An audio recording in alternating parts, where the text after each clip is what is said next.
Hello and welcome everyone to We Interrupt This Broadcast, a podcast about things going on in the Australian screen industry. This month's monthly wrap-up for March will be hosted by myself, Robbie Miles, and the wonderful Loani Arman. Loani, hi. Hi, Robbie. I'm so excited to be here with you today. There's been a lot going on in the industry. What have you been up to?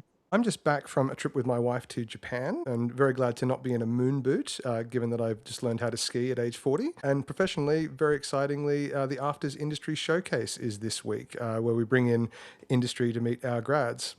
How about yourself? I've just gotten back from a very humid time up in Gimoy, otherwise known as Cairns. I hosted Screen Queensland's In the Frame Far North Queensland for 2026, which is a fantastic event at the Screen Queensland studios. And they had a great lineup of commissioners, producers, writers and industry experts there for a day of panels. So it was really great to connect with industry up in the region. It's a really growing region. There's so much talent up there, especially in that First Nations space. So I loved it. I loved being up there, except for the humidity.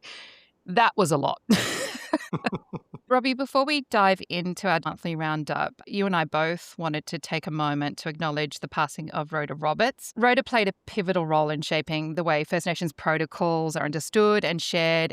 And this is amazing, including the use of Welcome to Country. And she was known to so many as Auntie Rhoda, deeply respected for the way she supported and uplifted others. It's a deep loss that was felt by so many different parts of our industry, but also in so many different communities. So we wanted to acknowledge her lasting impact and also extend our respects to her family. So many ways in which she impacted and supported the culture of Australia. Vale, Rhoda. A new film has got us all talking here at We Interrupt This Broadcast, As Deep as the Grave. And it's using AI to recreate Val Kilmer after his death.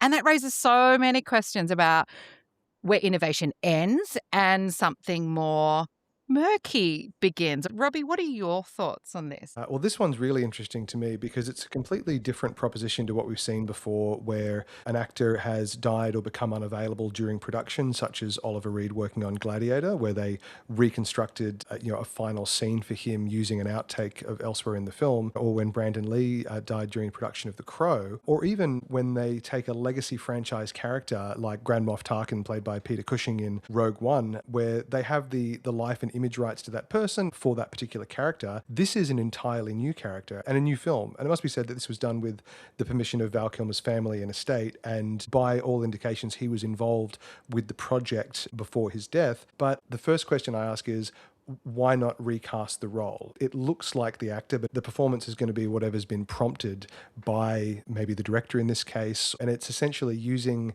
that actor's likeness as a sock puppet. So I don't know that you're getting the genuine performance that actor would give. How is that presented to audience as well? And how does audience receive that? Because you're right, you can have Val Kilmer's name up as a credit on the film, but again, it's somebody's impression of what they think Val Kilmer might have done. So you have to question whether it's his, even with that family permission. And I understand they want to continue his legacy. They want to honour a choice that he made to participate in this film.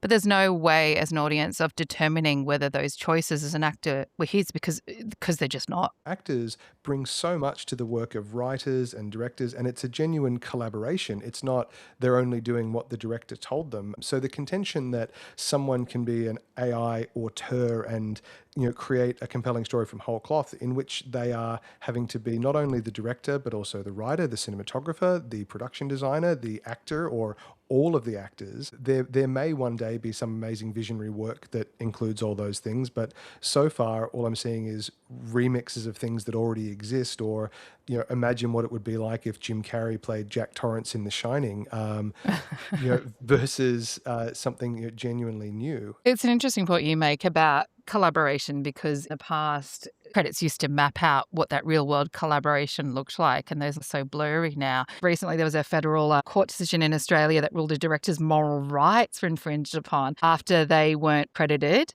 as the principal director on a documentary. One side argued that one person should have been credited as the principal director, while the other side argued that another person was the main creative force behind that project. Robbie, why do you think that matters? Why does this discussion matter? Well, something early in my career that someone explained to me is with credits, it's not just about what you're giving to someone; it's what you might be taking away from someone else. And when you start off on a project, everyone has the best of intentions, and everyone says, "Yep, you're going to do this role, and you're going to do this role."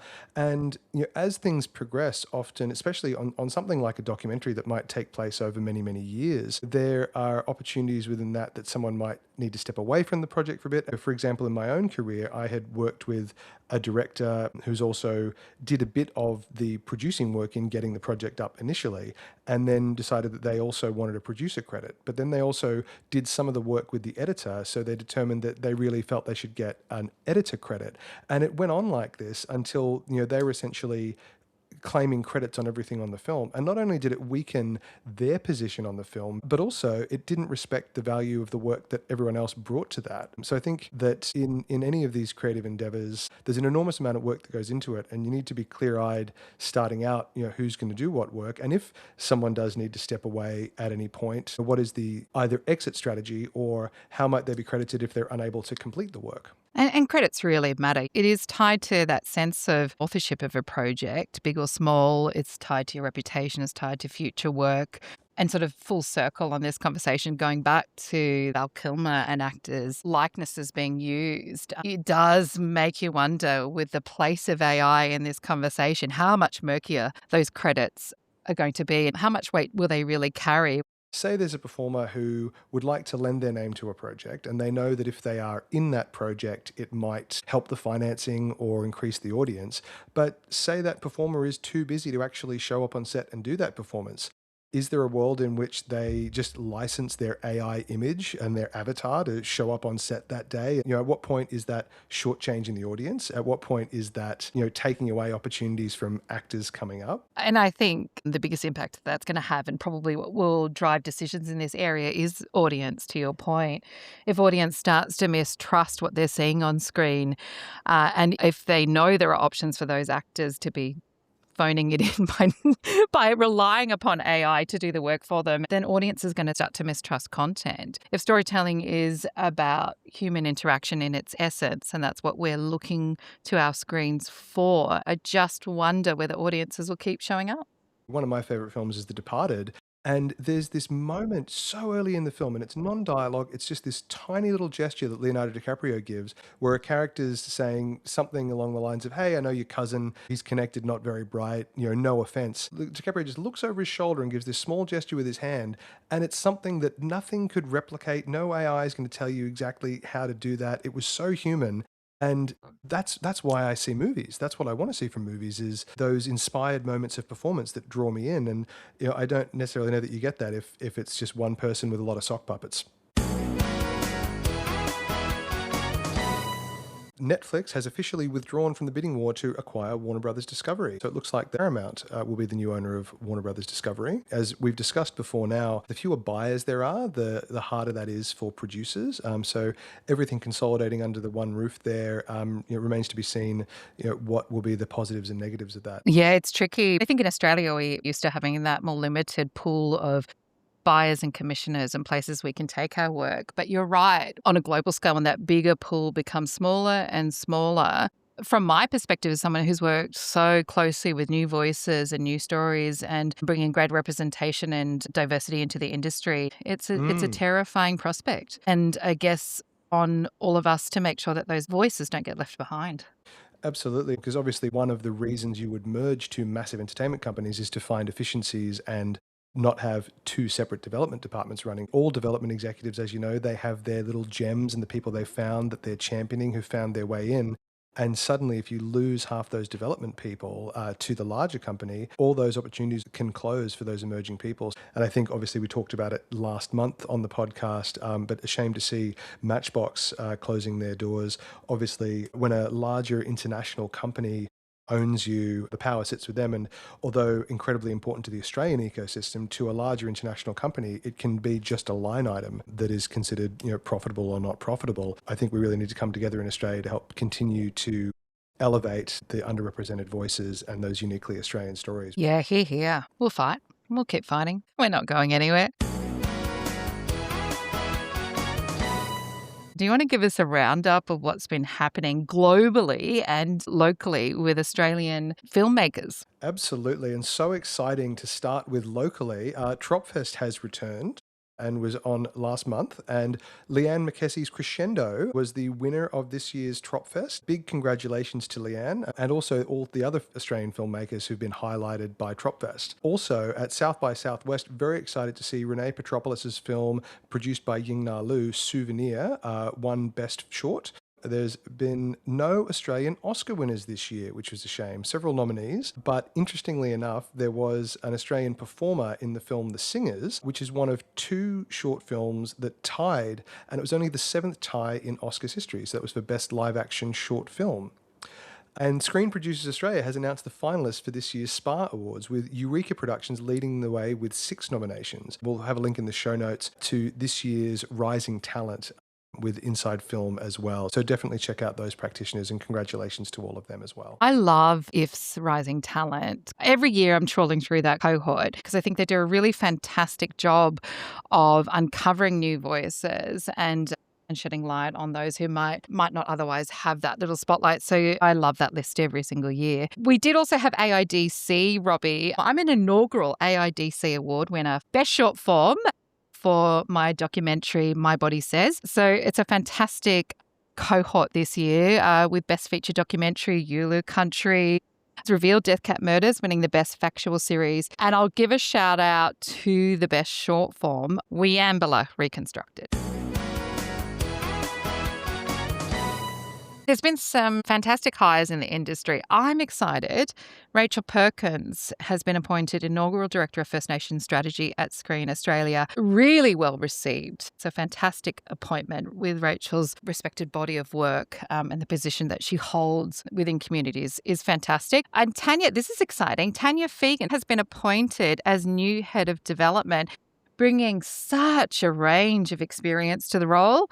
We have Pauline Clegg, who's been appointed Head of First Nations Engagement at National Film and Sound Archive, and Sasha Gregson appointed as Director of Content and Talent at Vic Screen. Rachel Perkins is a personal hero of mine and also the Afters Council Chair, where she's done phenomenal work. And also Pauline Clegg, if you haven't seen her latest film, The Kalino Heart, it's absolutely amazing. So congratulations to all those new appointments across the industry. We also saw some pretty big news come out of the Australian Film Institute this month, who are the governing body behind ACTA. Now, they put out a statement that CEO Damien Turella's role had been made redundant as part of a senior management restructure and that he'd be leaving the organisation. But here's where it gets interesting, Robbie. Turella has come back with his own statement saying he hasn't resigned and fully intends to return to the role. So one to keep an eye on, I think, will be watching that space.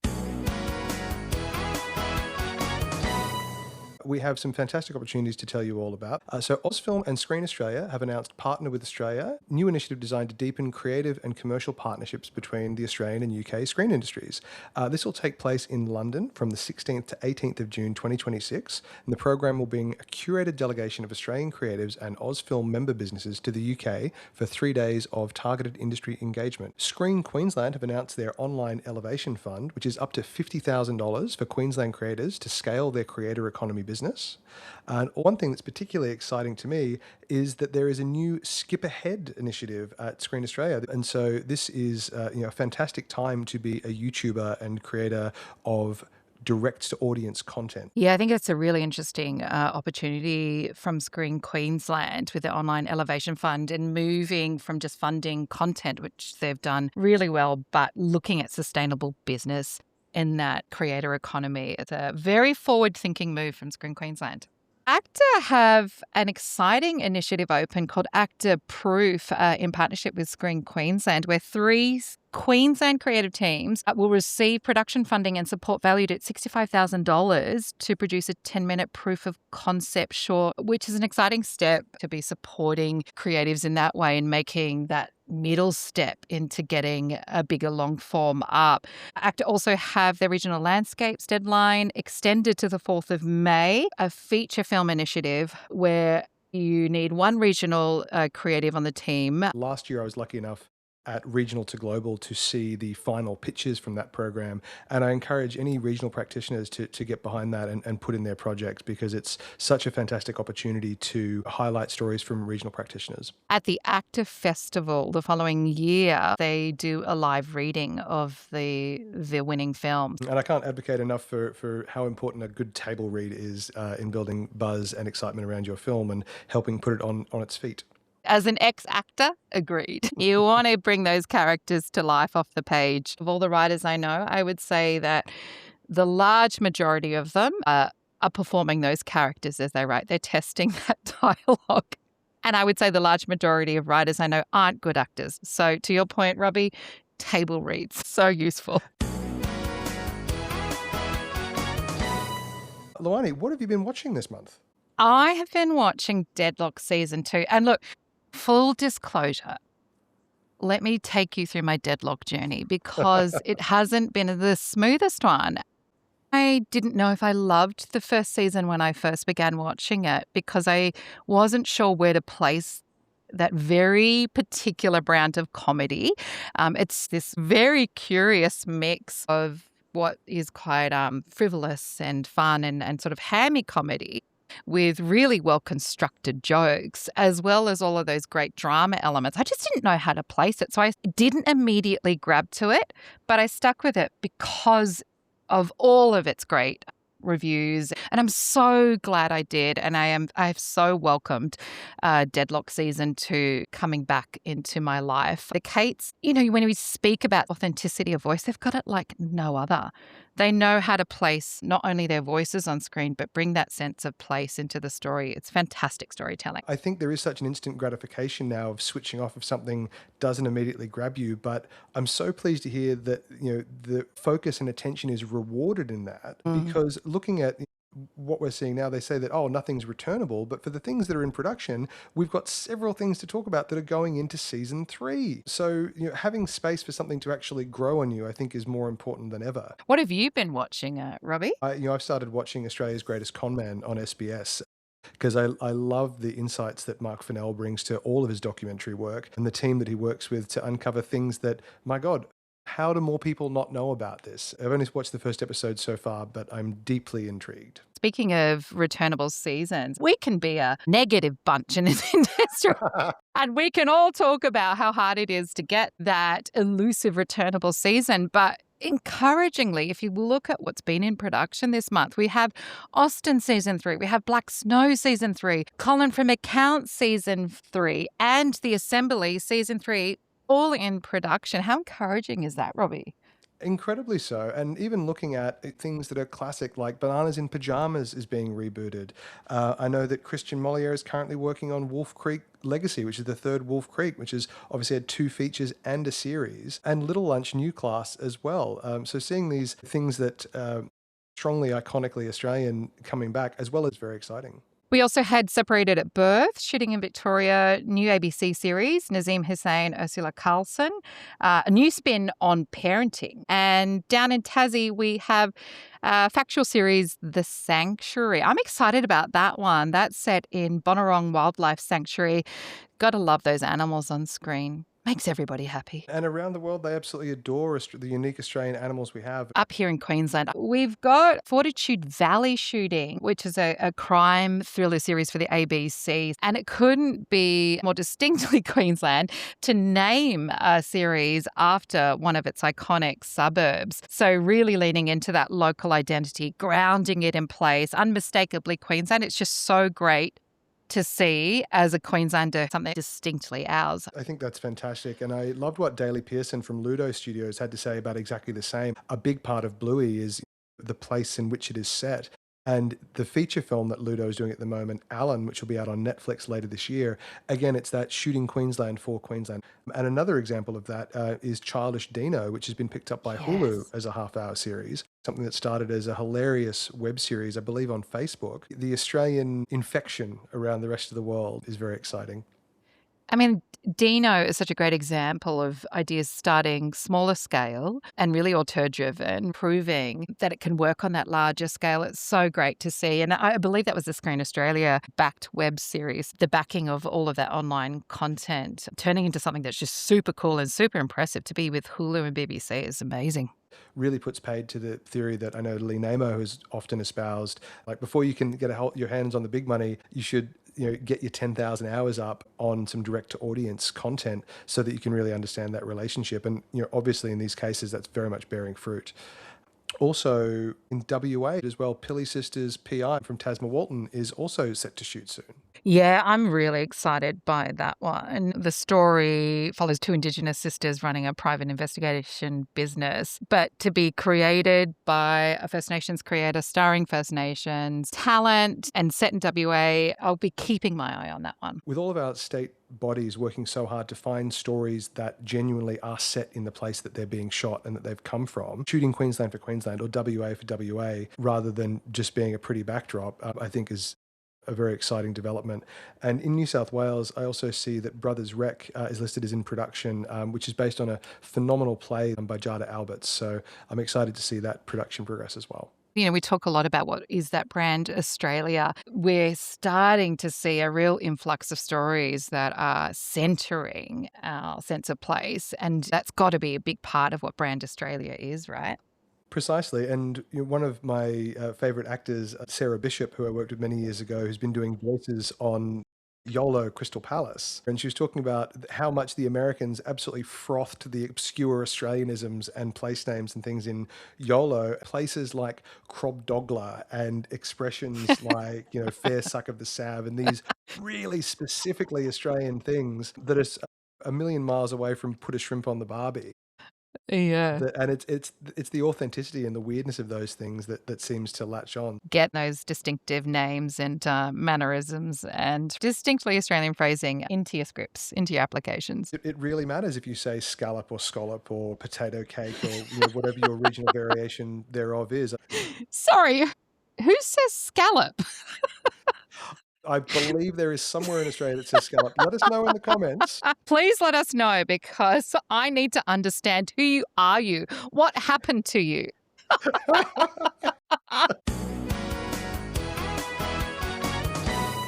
That's all, folks, for this month. But coming up in April is the AI for Women in Screen Masterclass that'll be held on the Gold Coast, which our own Kirsty Stark will be attending. And also Screen Forever from 28th to the 30th of April. Afters will be presenting a panel on the skill set of the producer in 2030 there.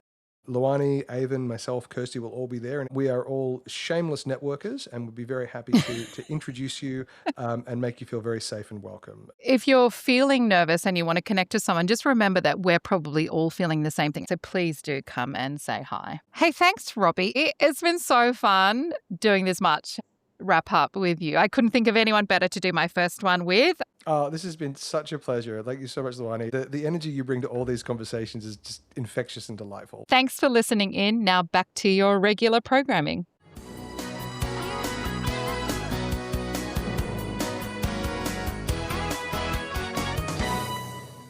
We Interrupt This broadcast is recorded on the unceded lands of the Gadigal people of the Eora Nation, the Turrbal and Yuggera people, the Yugambeh language people, and the Kaurna people of the Adelaide Plains, and we acknowledge them as the traditional custodians and first storytellers of these regions. always was, always will be.